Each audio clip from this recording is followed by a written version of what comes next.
Okay, so for today we have a repair warranty job with Enphase Micro-inverters, the old M215 series. Now, a little back history on the property.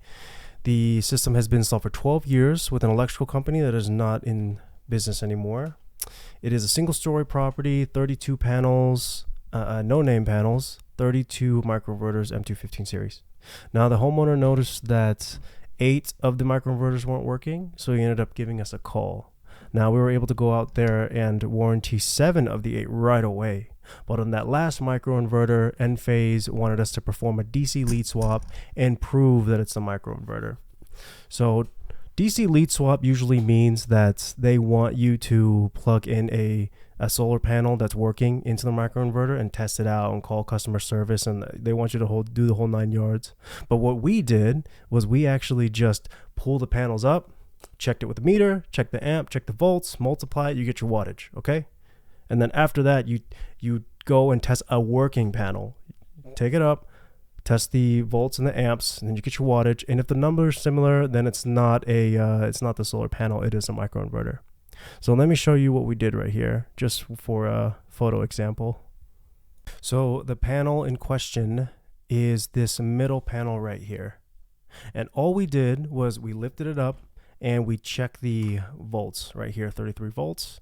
And then we check the amps, which is right here, 4.56. And then when you multiply that, you get your wattage.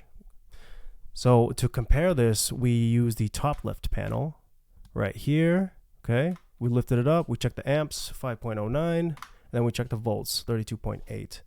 And this is relatively the same wattage, which means that the solar panel is in working condition. So we were able to confirm this with Enphase, and they did RMA warranty that last microinverter with no issues.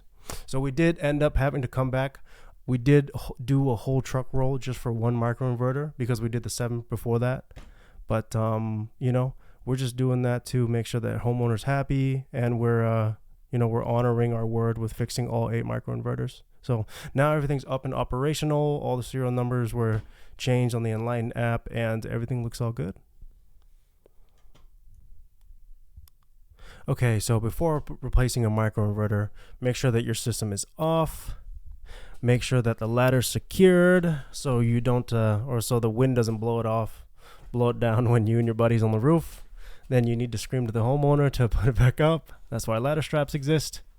All right, so you unbolt the panels and then you lift it up, obviously, right? Oh, and make sure to cut the critter guards, or else when you lift up that panel, you might rip off the entire side. And this is about what I want to talk about. So this right here is a solar panel with no sticker. Okay, and then all 8 panels that we lifted up and changed the microinverter, all of them had no stickers. And this leads me to believe that the homeowner was sold on a higher end product, a higher end panel. So during the sales pitch, the homeowner was pitched the idea that he was going to get REC, Silfab, Q-cells, all the more premium brand name stuff. And come install day, they actually have cheaper quality materials, and they ripped off the label. And I've seen this quite often in solar installations, which is a very scummy thing to do. And I have no evidence saying that this is what was purposely done, or if this was even the case. But after seeing so many installs throughout my time, this seems to be the exact case of what happened. So please be aware, if you're buying solar from an installer, sales guy, or whoever, make sure what they're telling you, make sure what they're selling you is exactly what you're getting. So on install day, tell the guys to flip over the panel and take a picture of the actual sticker, so you're not getting fooled on what you're getting on your roof. Okay? Okay, replacing the microinverter is really simple. You literally just unbolt the optimizer, you unground it, take off the ground wire, and then you just simply take off the MC4 connectors, either using your MC4 disconnect tool, which is kind of impossible for the older systems, so you just use a flathead to pry it out the best that you can. So once that's all out, the AC cable's out, all you got to do is just plug in the dongle and then plug in the AC cable, okay? And then you just put it back on the same spot. You don't need to measure if the spacing was correct. You just put it back on the same spot, plug in the AC cable, plug in the MC4s, And then you don't have to worry about grounding since the IQ7s, I think 6th generation of Enphase Plus has an integrated ground.